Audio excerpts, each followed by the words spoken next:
Hey guys, welcome back to the channel. Well, this week we've got another great campground review for you, and this one is from Manatee Hammock in Titusville, Florida.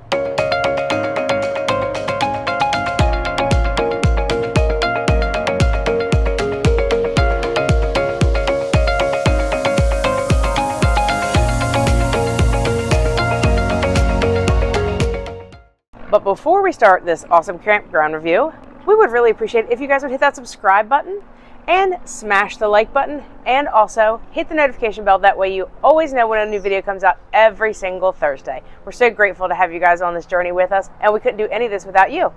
So why don't you kick us off with ease of booking? Okay, so that's our first category, is ease of booking. For Manatee Hammock, we gave it an 8. Website was very easy to navigate, very easy to use. Only downside, I would say, is it's like $50 a night to camp there, and it's a county park. So we felt like that was a little bit steep, maybe for a county park. But you are also right on the water, so we kind of gave it a little bit of a pass and bumped it up to 8. So first off, thanks, Lily. Just got to make sure she's in every shot. So let's talk about the amenities. There's some really cool amenities here. They do have a pool. They have a pickleball court. It's been a little chilly for us most of the days we were here, so we never made it up to the pool. There is a really cool pier where we got to watch both of the rocket launches. It was amazing. They have some really nice benches out by the water. Really, really nice. A couple things that they could probably improve upon. First thing would be, let's pave or put some gravel or something down for these sites. The sites are fairly level, all things considered. We have had to re-level our coach a couple of times just because you're on sand, so sand is going to shift. We put our slide outs out, we re-level. A couple days in, we've shifted the weight around in the rig. We had to re-level again. But you also are noticing a couple of things that are missing. No fire pit. That would be a couple of really nice amenities to have at each campsite. We have our solo stove, so not a big deal, but not everybody has one. So that would be a couple of really nice things for them to do here. So as far as pet friendly goes, here at Manatee Hammock, we give this a 9. They have a huge dog park. It's right on the water, so people and pups are both happy. Tons of poop stations around the campground. Lots of green space where you can walk your dog, nice roads. So this place is really good if you want to bring your pup.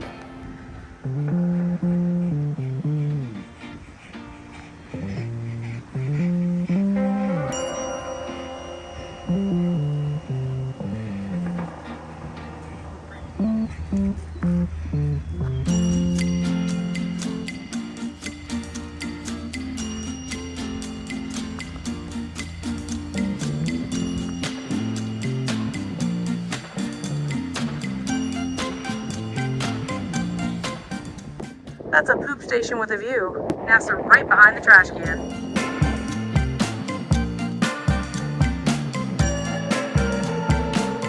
So next is Starlink and Wi-Fi. So here we give it a 7. Starlink was because we were down under the trees, couldn't get a good clear view, and I don't think we really ever got completely hooked up and had their Wi-Fi up and running. No, we did not. Verizon was good, 5G everywhere at the campsite, just the Wi-Fi and our Starlink was a little iffy during this day. So it's the plus is that you have the trees, so in the summertime it definitely cools things off. The downside to the trees is that you don't get Starlink to work. So, but you know, so it's kind of a trade-off. You kind of put it out in front trying to hopefully get a clear line of sight, and I mean it worked, don't get me wrong. It's just that our upload and download speeds weren't super fast. Yeah, I moved it around several times seeing if I could get a better line of sight to the satellites, and like Chris said, it worked, but it just wasn't what we were used to. Next is the ease of getting big rigs into the site. The site we were at for 2 weeks was really good, had plenty of spacing.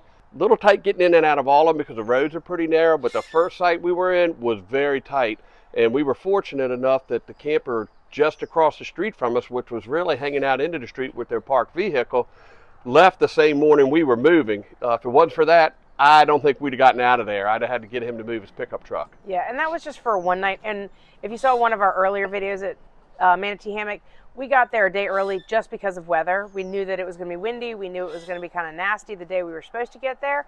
And then, as it turned out, it was just fine. It really wasn't super windy. But you never want to take that chance when you're traveling in a big rig. So anyway, so that was for one night. So if you are looking to book at Manatee Hammock, definitely do some research. There's a lot of really good YouTube videos out there. You definitely want to make sure that you are looking at, if the site spacing is important to you and the ease of being able to get a big rig in and out, you definitely want to check out some more detailed videos about what each site looks like on Or if YouTube. nothing else, maybe Google Earth it, because that'd give you a good view of the spacing. Because some were cramped, some had plenty of room. We lucked out and got one that had plenty of room, but I think that was due to our research. Yes, I think it was. Hey guys, let's go over the site spacing. We gave site spacing a 6, and here's why. We have a pretty wide site here. Not all the sites here at Manatee Hammock are equal. We did a little research and we chose this spot because of the amount of space that we had between our rig and the next rig over. So you can see we have a nice picnic table. We have plenty of room for our plants. I have my bird feeder out, which really is more of a squirrel feeder these days. There's plenty of room for Lily to roam, as you can see. Our first site we were in was nothing like this site. Our first site we were in, we had somebody right next to us. We had two people right behind us. So definitely do a little bit of research on this campground. There are some videos out there on YouTube that are going to give you a site-by-site tour. We're not going to be able to do that in this one. For us, the campground's just way too big, and we just didn't have enough time. But overall, we're very happy with this, and we're in Site 60. Site 61 right next to us also has very, very similar spacing, which is very, very nice. All right, so general cleanliness, we gave it a 5. Again, this is a county park. There really weren't any sort of like rules and regulations, at least nothing that was enforced about keeping trash in containers or just the amount of stuff some people have out. Now, don't get me wrong, we have a lot of stuff when we set up, but there's a difference between having stuff and having stuff set up neat. And then there were just some campers that just had trash on their picnic tables and empty beer cans or empty soda cans and just mess about their stuff a little strewn around, that kind of thing. So there doesn't seem to be a whole lot of regulations that, like I said, at least nothing that was enforced. The other thing too is that they were doing some tree cleanup.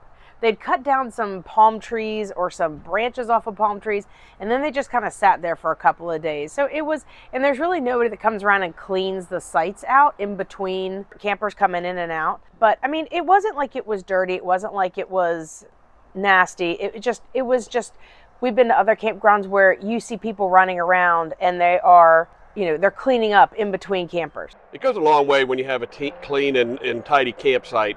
And when you pull in, there's branches and stuff piled up on the ground, and nothing that was out of the ordinary. The sites weren't really raked clean, and they were all sand. So right. Again, there was a lot of tree and a lot of tree debris there. One of the issues we had with the trees, and I love me some birds because I'm a bird nerd, but our awning is stained now because the birds there or the trees have these berries and then they have these seeds. The seeds stuck to everything. My car, the camper, the awning. So it's, not that has anything to do with general cleanliness. It's just something to be aware of. I mean, it's just something you have to deal with, I guess, if you have a bunch of trees. Yeah. The next we have park staff. So when we checked in, we had a delightful lady that helped us out, got us all checked in the first site we were there.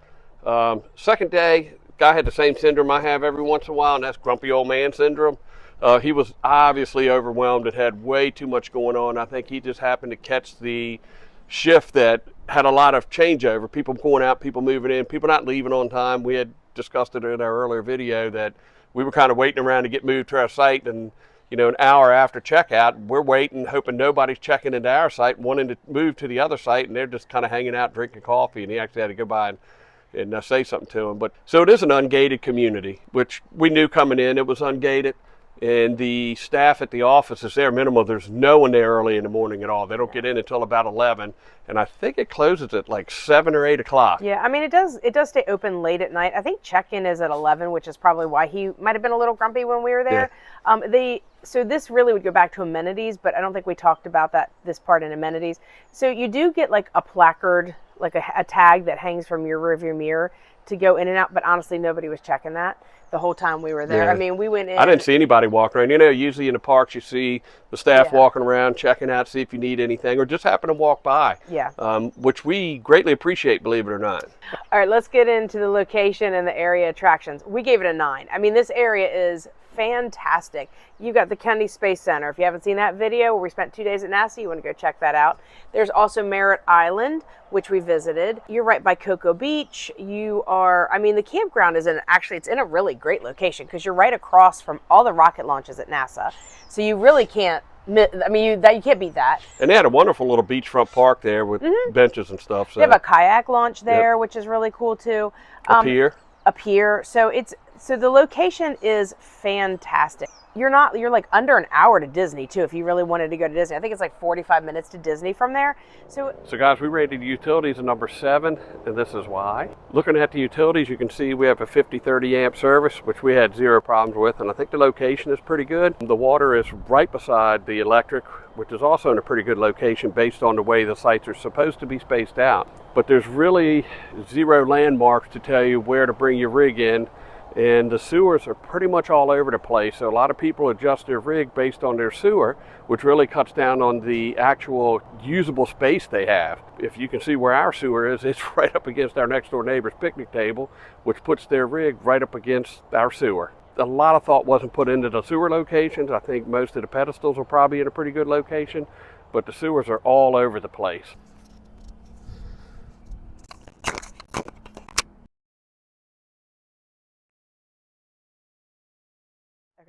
So you guys ready for the total score on this one? Total score is a 71. So not a bad campground. So we started off kind of on a shaky foot. I wasn't really sure that I wanted to stay the 2 weeks we had booked there, but as it turned out, it was just fine. And it really wasn't as the first site just kind of left a bad taste in our mouth. The second site was really, really nice. So question is, would we stay there again? Yes. We would. Yep. Do we want to stay there again? Not necessarily.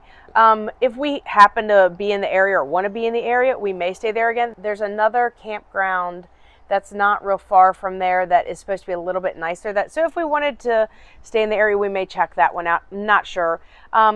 We enjoyed the Space Coast, but I have other places I want to see and other things I want to do. So, but definitely a really cool place. So if you're looking for like a really cool little, like a family getaway for the weekend or for a week and you want to hit, Disney and the Space Coast and, also have some downtime, this is a really good place to be able to do that. Yeah, and there have been several campgrounds in the past that we've said, all right, this is a must return. Yeah.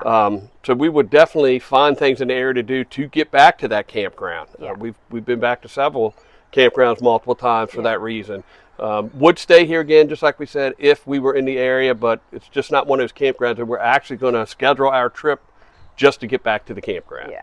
So there you have it. Thank you guys so much for watching. We really appreciate you guys, and we will see you at the next stop. Bye. Thank God the weather finally cleared up. Okay, I'm with you. So I think this campground has kind of grown on me a little bit. I wasn't too keen on it when we first got here, probably because of the first site we were in. Yeah, it is tight up there in that little corner. I don't know why they jammed so many I don't know why campers in there. I mean, it's kind of, some of the sites are kind of willy-nilly, not gonna lie to you. But it is nice that it's really close to the water. Yes, it definitely is. I think if they had a gravel like parking lot or designated area and people were lined up a little better, I think it would be okay, but everybody kind of just backs in however they feel like backing in. Yeah, it's a little, it's kind of they threw pedestals up. Like that site is just kind of there. I don't know. It's okay. We've been at worse. We've been at better. For sure. Yeah. So I think one of the nicest things is that the water is so close. Yep. It's a nice little walk down here with Lily. It definitely made it easier to catch the launch. But we do have one more launch while we're here. I think there's one more launch tomorrow afternoon or evening or something. A lot of birds, a lot of squirrels around here. There's definitely a lot of squirrels. Yeah. Didn't see much the first week because of the rain, but. Yeah, but we knew the weather was going to get better this week. I said your dog Lily's got a different idea about the walk today. She's your dog when she's acting up. She's my dog when she's on point. Yeah. Come on.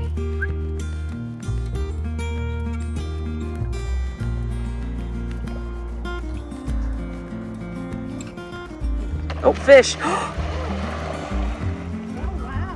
Holy guacamole.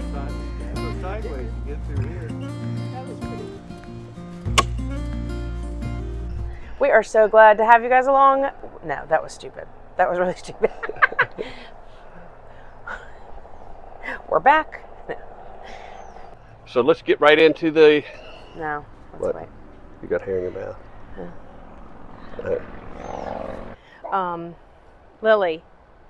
Lily, come over here. Come here.